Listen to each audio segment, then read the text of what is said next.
ever wonder why, when following a recipe, even if you're doing the same steps, the same coffee, or even the same equipment, your cups and taste noticeably different? I felt that. I thought, was it my technique, or was it the coffee? As I look closer, it was so much more simpler. It's my pouring height. I thought. So I was pouring at a slightly different height. And it all makes sense, right? Height affects your agitation, agitation affects your extraction, and ultimately that extraction affects your flavor. And if you look at a lot of recipe cards out there, they rarely tell you how high or low to pour. Which is why it got me thinking, and I went on this rabbit hole trying to understand further. So may I get your attention to this video over here? As I pour close to the bed, the sheet is strong. Sorry about it. I'll just restart the video. Right, so as I pour close to the bed, the sheet is strong, allowing my bed to fully saturate.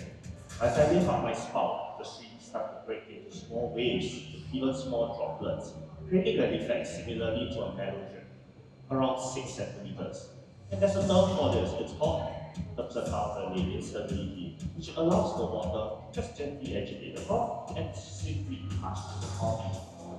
So I wanted to control this movement, which is why I designed this simple 3D height guide on a carabao stand, so I can fix a height of 2 centimeters and 6 centimeters above the coffee bed. Because I believe if I can control height, I can control I can make this invisible variable measurable.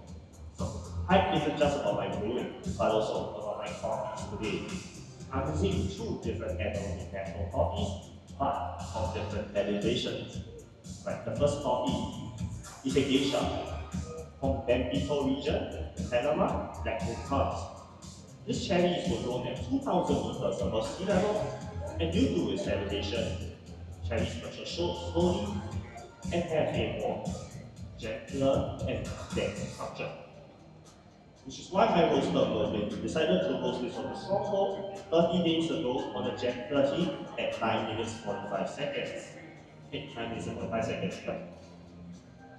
resulting in us able to condense the delicate florals. This forms 80% of my blend. Now, my second coffee is a Excelsa from Wonosalam, Indonesia, grown at 600 meters above sea level. Excelsas can get a bad rep for being fermenting but sweet, which is why my roaster can roasted it 60 days ago on the hot air roaster fast, and the extended rest time really allows the sugarcane note to remain and the fermentation notes to go away. This forms 20% of my blend. Combined, it creates notes of red berries, stone fruit, and floral tea. I'm using UFO dripper and SNCC fast paper for my brewing device today. UFO dripper, with its 80-degree angle, allows me to have a thinner bed bed, controlling its agitation by pouring low and high. Secondly, SNCC fast paper allows me to control its overall extraction with a slightly thinner paper and faster flow rate.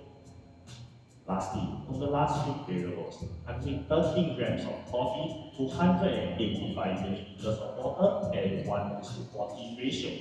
This slightly tighter ratio allows me to increase the intensity of this coffee flavors.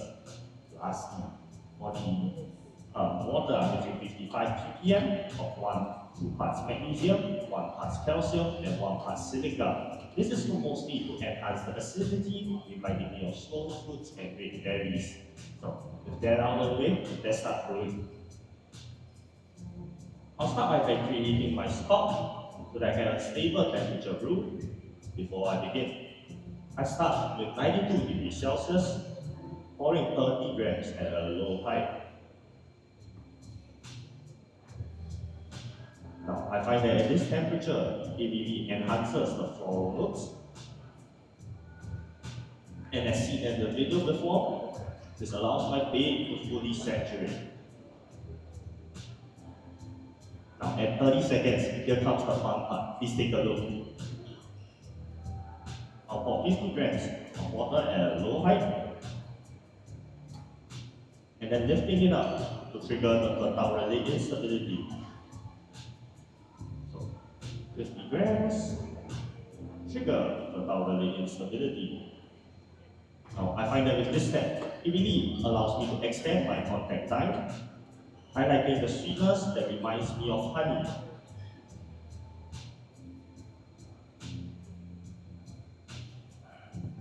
Now, for my last pour, it's a simple center pour at a lower temperature of 80 degrees Celsius. Now, pouring 25 grams at the low height and going up to finish my pour. This lower temperature allows me to control the mouthfeel, giving it a more round and silky texture. Fraction is 1:190 my overall brew.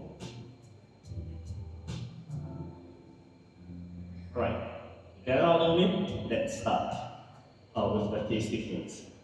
For your aroma, you'll get red berries, orange, and floral tea.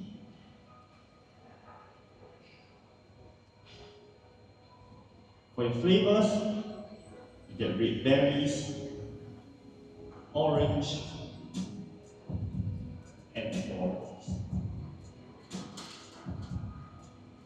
For your pickles, it gets orange, stone fruits, and black tea.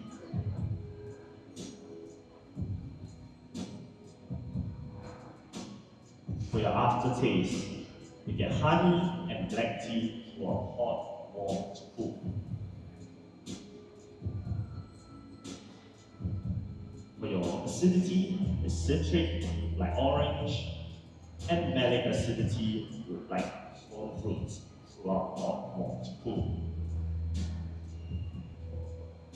For your sweetness, when hot, it's red berries and orange, correction, red berries and stone fruits. And as it cools, it's honey.